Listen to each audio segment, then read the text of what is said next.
Roy Williams is a marketing man. His clients want to buy whatever advertising sells the most product. It's Rick Dees in the morning. All communication should be poetic. Bring him in, please. Roy Williams. Essential to any company is the ability to get your message out. My guest says, don't give up hope. Joining me now is Roy Williams. Yes, so how do you speak in poetry to people and get them to do things you want them to do? Here to talk about the advantages of radio advertising is the author of a new book called The Wizard of Ads. Joining me is Roy Williams. Today we're talking about his book, Secret Formulas of the Wizard of Ads. This is one of the most important books that anybody can read. What makes people do the things they do? More importantly, how can we get people to do what we want them to do? With another part of the answer to that question, here's the Wizard of Ads, Roy H. Williams. We're going to spend a few minutes talking about how to calculate an ad budget. Now, there are a lot of different organizations that teach how to calculate an ad budget. Most of them teach you'll spend 5 to 6% of your gross revenues on advertising and 5 to 6% on rent. Now, unfortunately, that is a very dangerous formula because it will very often result in underperformance when somebody has a very low cost of occupancy. They spend very little on rent because they're in the middle of an industrial park with no drive-by traffic. Those people are seriously underspending when they only spend 5 or 6% on advertising. You see, advertising and rent, advertising and the building payment, advertising and whatever it costs you to occupy where you are, those two things combined create exposure. Now, your total cost of exposure is what you should calculate, not worry about what percentage is devoted to occupancy and what percentage is devoted to advertising. Now, the correct formula will allow you to compensate with less advertising for a very high cost of occupancy.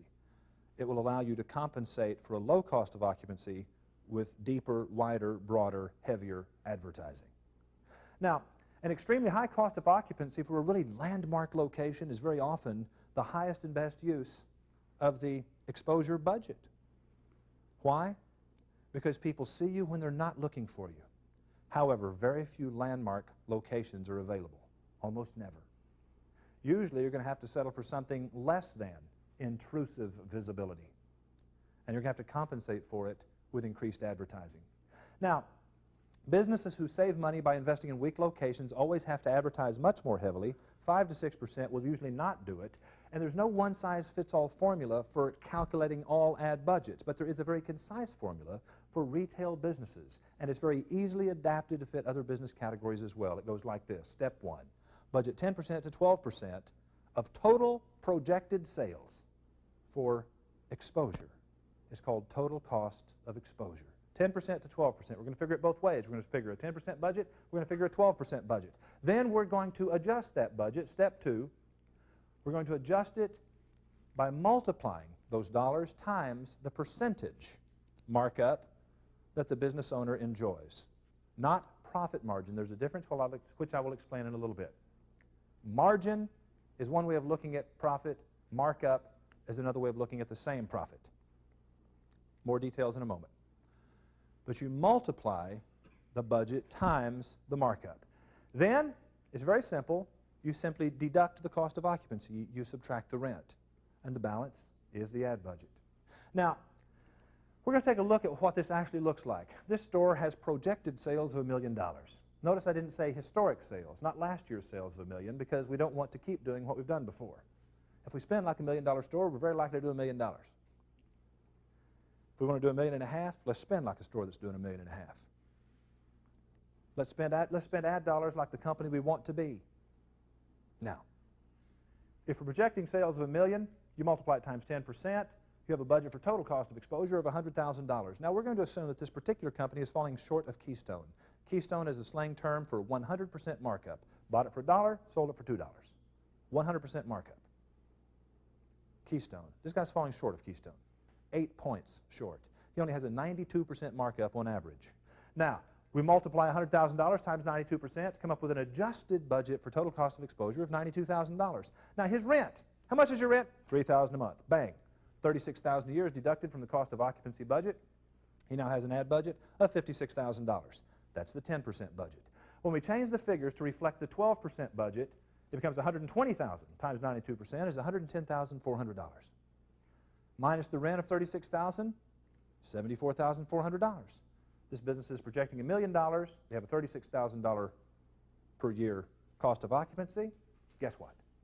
Somewhere between $56,000 and $74,400 is the correct window of investment for this business to make in advertising. You can like it, lump it, take it down the road and dump it. That's the truth. Now, let's change a couple of variables. Let's first change the markup to only 61%. This retailer is a low-cost provider. They figure to make a small amount of money and make up for it with volume. Tricky to advertise for these people. Here's why. They have to do a lot of business to justify a very small advertising investment. They need to see a lot of customers to justify a little bit of ads. They better hope for a very high personal experience factor. We'll talk more about that later. Now, if 61% is the markup, look how that changes the adjusted budget for total cost of exposure. We now have $73,200, from which we deduct $36,000. We're at $37,200. And that's the 12% budget. Wait a minute. We had $74,400 a minute ago. Same $1 million business. Same $36,000 a year rent. Wait a minute. We had twice as much money when you had a 92% markup. Now with only a 61% markup, we have half as much to spend in advertising. When you're in the advertising business, people who are good enough at what they do to make a good profit at it, those are the people you want to work with because they have the ability to advertise aggressively.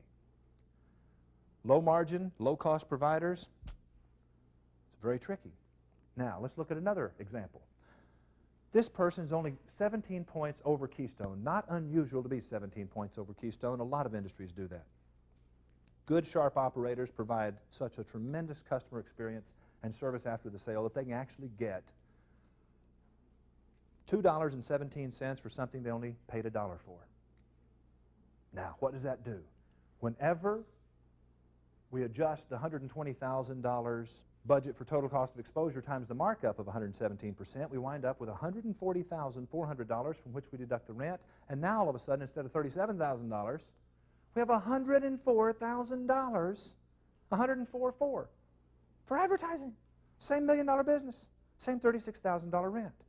Are you beginning to understand how this formula reconciles markup with volume, with rent, all the things relative to finding the right number for the business? Now, step 1, 10 to 12% of projected sales for total cost of exposure. Step 2, multiply by the store's average markup above cost of goods sold. Step 3, deduct the cost of occupancy, and the balance is the ad budget. Ta-da! It's just that simple. An item is bought for $1 and is sold for $1.50. The gross profit is 50 cents. The markup on that sale is 50% because markup is gross profit expressed as a percentage of the seller's cost. I'm making the sale what the item costs me. The markup expressed as a percentage of cost. The same margin, the same profit rather, expressed as a profit margin is only 33% because profit margin is the gross profit expressed as a percentage of the selling price. Now the 50 cents relative to the $1.50 selling price is only 33%. The 50 cents expressed as a percentage of my cost, which is $1, is 50%. So the 50% markup, 33% margin. The formula I gave you for calculating the ad budget is based upon markup. Make sure that your retailer is giving you markup, not margin percentages. The item is bought for $1, sold for $2. The gross profit is $1. The markup on that sale is 100%. The margin is 50%. Why? Sold it for $2. $1 of it was profit. What was the percentage? 50% of the sales price was profit. What happens is you buy it for $1, you sell it for $3. You make a $2 profit on a $3 sale. Well, that's a 200% markup, but it's only a 66% profit margin. Do you understand? Bought it for $1, added 200%, sold it for $3. The profit expressed as a percentage of cost is markup. The profit expressed as a percentage of the sales price is margin. A 200% markup is a 66% margin. Can you see what a disaster it would be to have somebody with a 200% markup You said, so how much do you make on a sale? And he says 66%, and you put 66% in the formula when you should have put 200? Make sure that your advertiser is giving you markup percentages. That's the end of tape 10. Thank you, Roy. Never thought of it that way. We hope to see you all again next time for more from the Wizard of Ads Academy.